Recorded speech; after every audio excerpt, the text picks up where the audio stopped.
दोस्तों, stock market के निवेशक हमेशा ये जानना चाहते हैं कि अभी का हाल कैसा है, क्योंकि रिसेंटली आपने देखा होगा तो डाउ जोन्स, नास्डैक, वर्ल्ड की जो लीडिंग इकोनॉमी है वो भी जबरदस्त टूटी हुई है।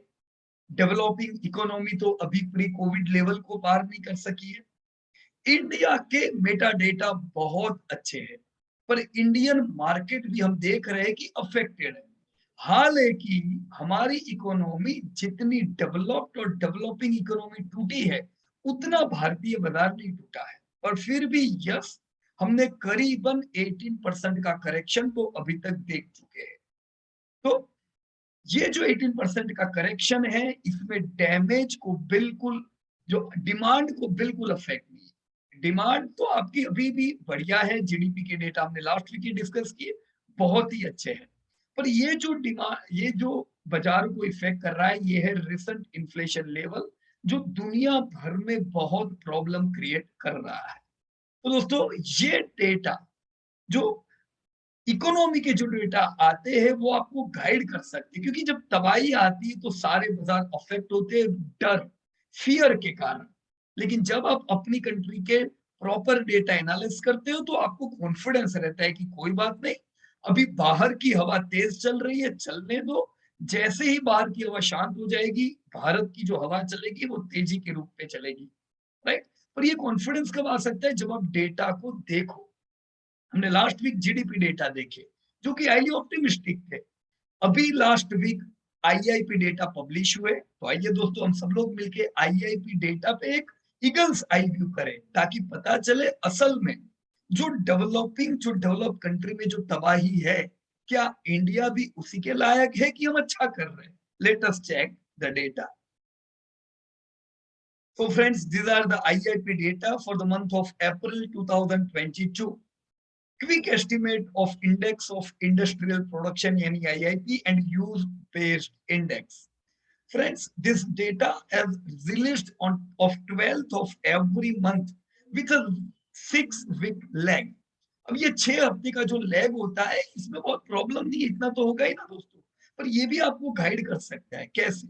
अभी आपने जो डेटा रिजल्ट देखे कंपनियों के, राइट, जब आप इक्विटी में इन्वेस्ट करते हो तो लिस्टेड कंपनियों के डेटा आपको कहाँ से मिलते हैं? लेटेस्ट रिजल्ट से। तो अभी आपने जो रिजल्ट देखे वो थे Q4 के, मार्च महीने के। अब अप्रैल महीने में क्या चल रहा है? क्या अप्रैल महीने में डिमांड घट तो नहीं गई है? वो किधर से पता चलेगा? दोस्तों, ये जो आईआईपी डेटा आते हैं, जीडीपी का एक बड़ा पोर्शन आईआईपी होता है।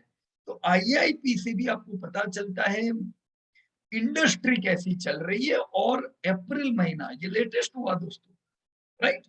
अभी आपको अप्रैल नहीं तो पता कैसे चलेगा? जुलाई महीने के दूसरे वीक से रिजल्ट आने चालू हो जाएंगे, तो तब आपको अप्रैल मई जून का डेटा पता चलेगा। पर अभी क्या, ये 20-25 दिन तो आप किस पे निर्भर रहोगे? तो आईआईपी डेटा पे अगर आप ईगल्स आई व्यू करो तो दोस्तों आपको काम लग सकते हैं। तो देखिए दोस्तों, यहाँ पे हमने कुछ डेटा यहाँ पे रखा हुआ है। सबसे पहले हम देखेंगे जनरल आईआईपी, जिसमें सारा आईआईपी कवर हो जाता है। For the month of April 2022, the quick estimates of index of industrial production IIP with base, इसका जो बेस होता है वो 2011-12 है। 100 के बेस से इसकी शुरुआत हुई है। ये अभी 135.10 है। तो आप लोग सोचोगे 135.10 आईआईपी यानी क्या? जब कभी आप सुनते हो कि आईआईपी 135.10 आया है, तो ये अच्छा है कि बुरा है? अब अच्छा है कि बुरा है आपको तब पता चलेगा जब आप उसको कंटिन्यूटी में कंपेयर करोगे। देखो कैसे। 2020-21 जो कि कोविड अफेक्टेड ईयर था, उस समय अप्रैल महीने का आईआईपी 54 था, जो कि हाईली डैमेज था। अप्रैल मार्च, अगर आप 2020-21 का पूरा साल देखो तो 8.5% से डैमेज था। 21-22 में आपका अप्रैल का भी आईआईपी इंक्रीज हुआ काफी, ऑलमोस्ट आप देख रहे हो डबल से ज्यादा इंप्रूवमेंट आपने अप्रैल महीने में ही देखी।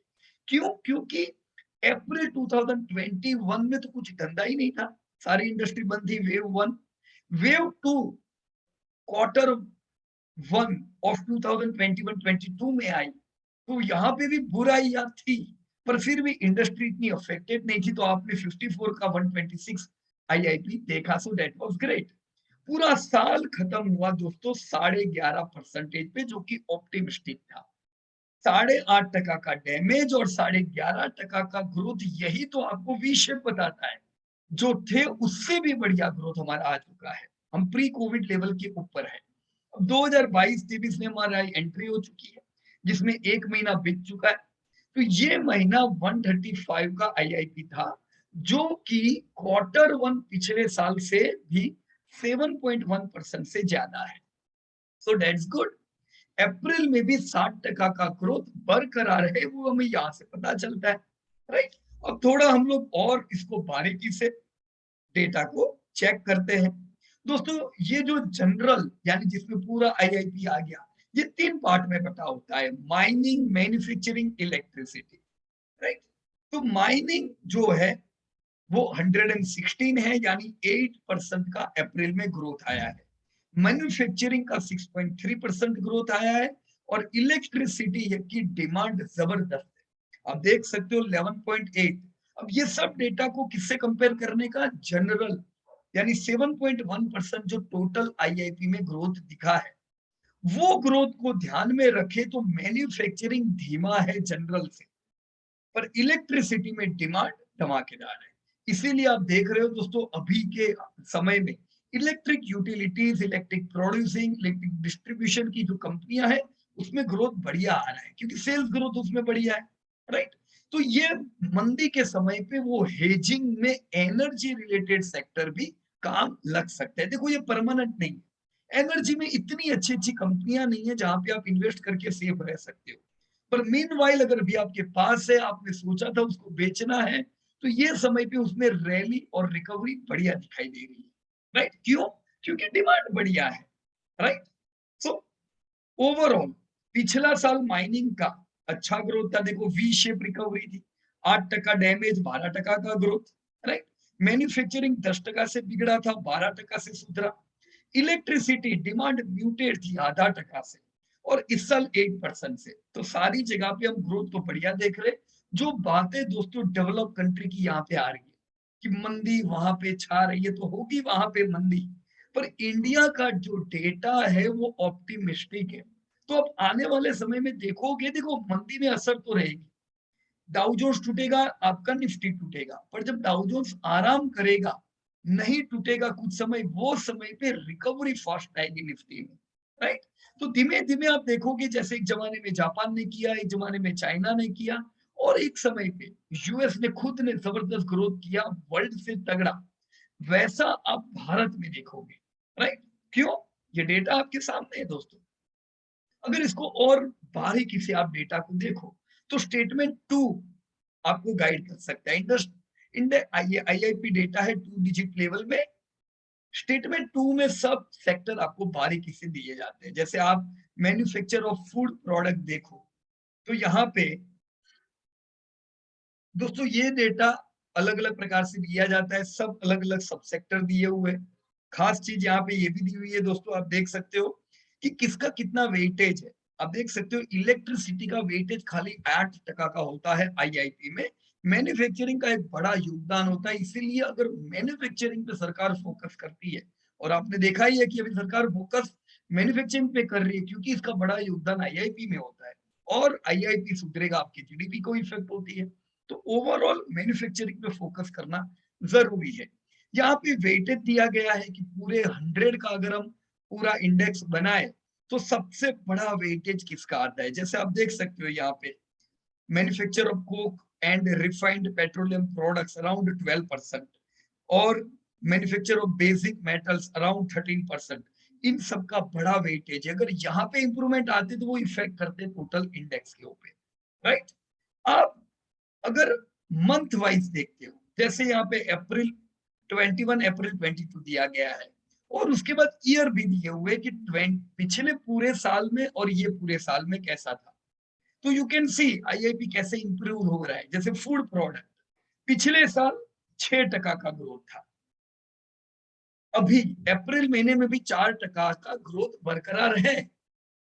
तगड़ा ग्रोथ किधर है वो देखने के लिए आपको देखना होगा सबसे बढ़िया ग्रोथ। जैसे देखो बेवरेजेस अमेजिंग, देखो पिछले साल भी 12% का ग्रोथ, ये साल 30% का ग्रोथ।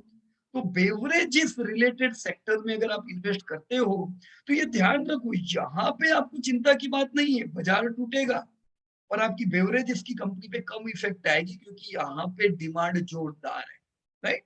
तो बेवरेजेस में अगर अपॉर्चुनिटीज है, यू कैन वॉच, वहां पे जल्दी प्रॉफिट बुक करने का जरूर नहीं है, सेल्स बढ़ेगा प्रॉफिट तो बढ़ने ही वाला है।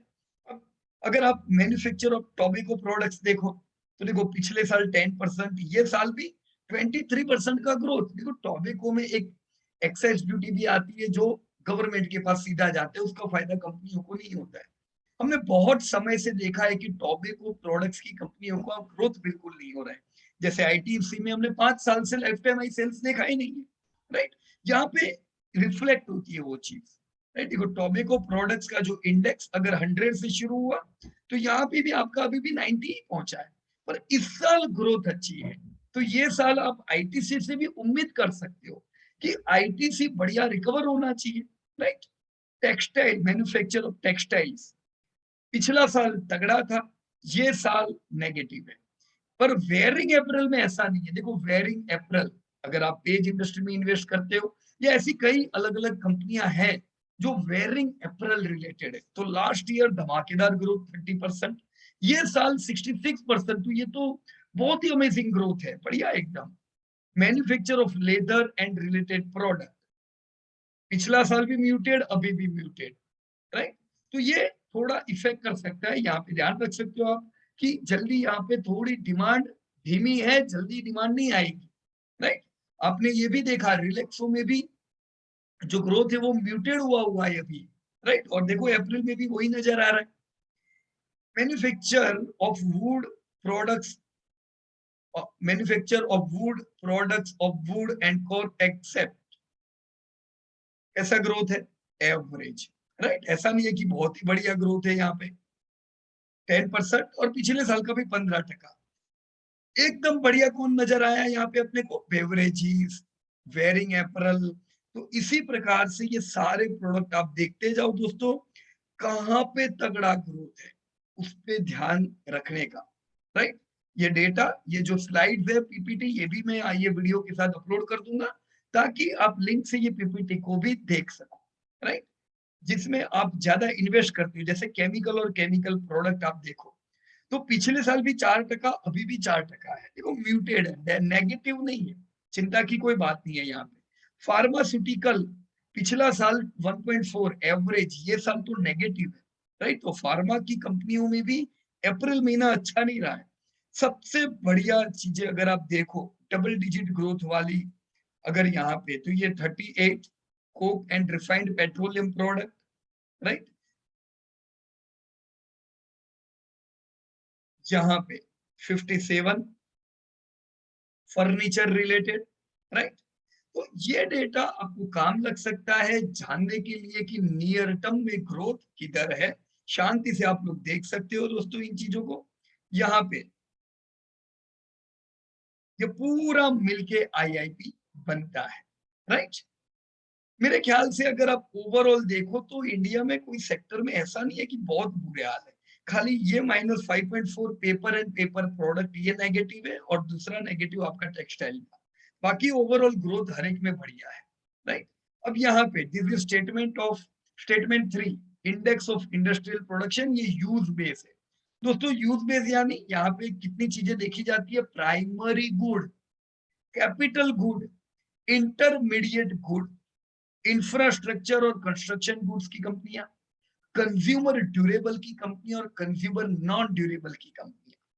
पूरे में अगर आप देखो दोस्तों, पिछला साल नेगेटिव था प्राइमरी गुड में -7%, पिछला से पिछला ना कोविड वाला साल, फिर बढ़िया रिकवरी आई 10%, और अप्रैल भी बढ़िया है। तो प्राइमरी गुड की जो आपकी कंपनियां आती है उसमें देखो डिमांड अभी भी बढ़िया ही है, कोई इसको छूने का जरूर नहीं है।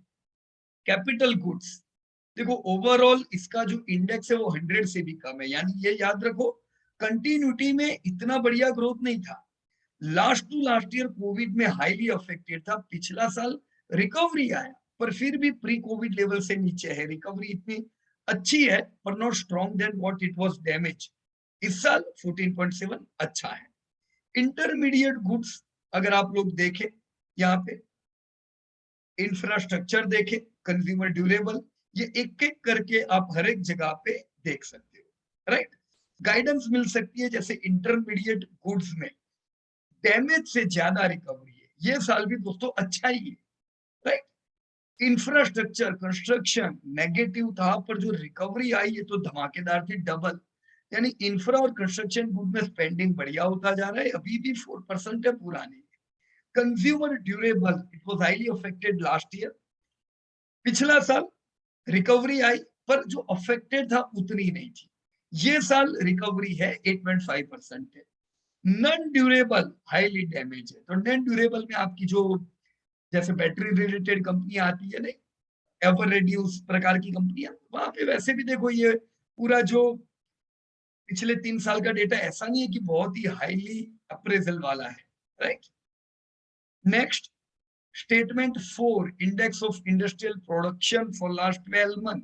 दोस्तों ये जितनी भी दोस्तों हमने अलग अलग सेगमेंट देखे, ये मंथ वाइज भी दिए हुए, तो आप मंथ वाइज भी देख सकते हो। जैसे मैं अगर यहाँ पे बेवरेजेस देखो, तो मार्च महीने में 116 का इनका इंडेक्स था, अभी 119 है, यानी ये कंटिन्यूटी में ग्रोथ है। पर कोई ऐसी चीजें हो जहां पे कंटिन्यूटी में ग्रोथ ना हो, तो आप देख सकते हो, और बहुत डिप डाउन आया हो तो आप उसको ध्यान भी, वहां पे अलर्ट भी हो सकते हो कि यार बहुत यहाँ पे डैमेज की कमी हुई है, राइट। ओवरऑल देखो, मैं पूरा कंटिन्यूटी में पूरा अगर आईआईपी देखो, तो कोई जगह पे कोई प्रॉब्लम नहीं दिख रहा है, कंटिन्यूटी हर जगह अच्छी है, राइट। इसके अलावा मैंने एक और चीज दोस्तों यहाँ पे कवर की है, और वो है इंडेक्स ऑफ 8 कोर इंडस्ट्रीज। दोस्तों 8 कोर इंडस्ट्रीज क्या है, ये अप्रैल तक के डेटा है। यहाँ पे मेजर किया जाता है individual performance. 8 selected core industries के जैसे coal, crude oil, natural gas, refinery, refinery product, fertilizer, steel, cement, electricity. दोस्तों ये जो 8 कोर होते हैं, ये आईआईपी का 40% कंट्रीब्यूट करते हैं, तो इनका बहुत बड़ा महत्व तो हुआ, राइट। अब 8 कोर का क्या हाल है ये भी हम देख लेते हैं, क्योंकि 8 कोर से पूरा पता चलता है आपको कि ओवरऑल आईआईपी कैसा आना चाहिए, राइट। 8 कोर के डेटा वैसे पहले आते हैं, फिर आईआईपी के डेटा आते हैं। तो the combined index of 8 core industries, the combined index of 8 core industries stood at 143.2। देखो यहाँ पे आप देख सकते हो आखिर में कि अप्रैल में कितना आया आपका 8 कोर का index 143.2, which increased by 8.4% as compared to the index of April 2021, right. देखो अप्रैल 2021 में 132 था, और अभी कितना आया है ये 8 कोर सेक्टर का डेटा 143.2। तो इट्स क्लियर दोस्तों, ग्रोथ 8 कोर सेक्टर में भी अच्छा है 8.4%। देखो यहाँ पे ग्रोथ वाइज डेटा दिए हुए, तो 8.4 पूरा नहीं है। देखो पिछले साल 62.6 था, लेकिन बेस बहुत लो था लास्ट ईयर का, इसलिए 8.4 भी अगर आप इसको डेवलपिंग या डेवलप से कंपेयर करो दूसरी कंट्री से, तो इंडिया आगे दौड़ रहा है दोस्तों, कोई प्रकार का दिक्कत नहीं है। आप पूरा साल देखो, कहीं भी डीके डैमेज नहीं है ग्रोथ में, राइट। नाउ ये सारे डेटा मैं उम्मीद रखूंगा दोस्तों आप लोगों को काम लगेंगे, और इनको आप बारीकी से देखोगे तो काफी आइडिया आएगी। ये जो डेटा है ये वेटेज वाइज दिए हुए दोस्तों, जैसे कोल, क्रूड, नेचुरल, ये सब में से वेटेज किसका कितना आता है, तो सबसे बड़ा वेटेज दोस्तों किसका आ रहा है, रिफाइनरी प्रोडक्ट 28%, इलेक्ट्रिसिटी 20%, स्टील 18%, इनका महत्व ज्यादा है, तो ग्रोथ वहां पे आएगा, तो वो सीधा रिफ्लेक्ट होगा। अब आप यहाँ पे देख ही सकते हो दोस्तों ओवरऑल ग्रोथ, कोल जिसका 10% वेटेज है, अप्रैल में 29% का ग्रोथ आया, यानी कोल की डिमांड बढ़िया है। ये इसलिए है क्योंकि इलेक्ट्रिसिटी की ओवरऑल डिमांड बढ़िया है दोस्तों। इलेक्ट्रिसिटी आपका मैन्युफैक्चरिंग अच्छा बढ़ रहा है, तो कोल की डिमांड बढ़िया आई हुई है, नहीं तो कोल में डिके दिख रहा था पहले, राइट। अब कोल इंडिया का इसलिए आपको परफॉर्मेंस भी पता है कि अब तक का कैसा था। पर अभी लॉकडाउन खत्म होने के बाद जो डिमांड आई है इंडस्ट्रीज में, इससे कोल की डिमांड भी काफी खड़ी हुई है, राइट। तो अगर आपके पास कोल इंडिया है, देखो लॉन्ग टर्म के लिए वो आपको बढ़िया ग्रोथ नहीं दे सकता है, पर नियर टर्म में ये ग्रोथ देख के रखना चाहिए, राइट। क्योंकि ग्रोथ है, आपको उसका रिफ्लेक्शन रिजल्ट में नजर आएगा, प्रॉफिट बढ़ेंगे इन लोगों के। अप्रैल में 9.5% और पिछले साल था, ये साल 29%। क्रूड ऑयल जिसका वेटेज 9% होता है, अप्रैल महीने में नेगेटिव ग्रोथ है। नेचुरल गैस जिसका वेटेज 7% है, अप्रैल में 6.4%। रिफाइनरी प्रोडक्ट 28% का वेटेज, अप्रैल में 9%। फर्टिलाइजर कोई वेटेज नहीं है दोस्तों, एक जमाने में फर्टिलाइजर का बड़ा वेटेज हुआ करता था, अभी फर्टिलाइजर का बहुत ही कम वेटेज है, पर देखो ग्रोथ 8.7 है, अच्छा है। स्टील बड़ा वेटेज है, ग्रोथ इस बार डिके हुआ है, -0.7, राइट। इसीलिए इसकी इफेक्ट आपने स्टील की कंपनियों पे भी देखी है रिसेंटली। सीमेंट अभी भी अच्छा ग्रोथ है दोस्तों, 8%। इलेक्ट्रिसिटी तो हमने पहले ही बोल दिया, अच्छी डिमांड है, ये हैज हो सकती है आपकी करंट फॉल के अंदर। So overall friends, you what GDP last week, highly optimistic, IIP data highly optimistic. बाजार आपका गिर रहा है फॉरेन की इफेक्ट से, डेवलपिंग और डेवलप कंट्री में हाल बुरे हैं उससे, पर धीमे धीमे आप देखोगे इंडिया का मार्केट इन सबको आउट परफॉर्म करेगा। तो आपको क्या करना चाहिए दोस्तों, ये पूरे फॉल में you can accumulate your stock, because आपकी जो कंपनियां हैं वो आपको कंसिस्टेंट इनकम देने ही वाली है, राइट।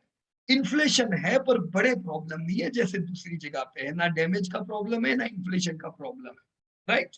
सो ये था हमारी ओर से दोस्तों। इसी प्रकार के अगर आप रेगुलर अपडेट चाहते हो, चैनल को सब्सक्राइब कीजिएगा, तो आपको सब अपडेट रेगुलरली मिलते जाएंगे। So thank you very much and Jai Hind to everyone. Thank you.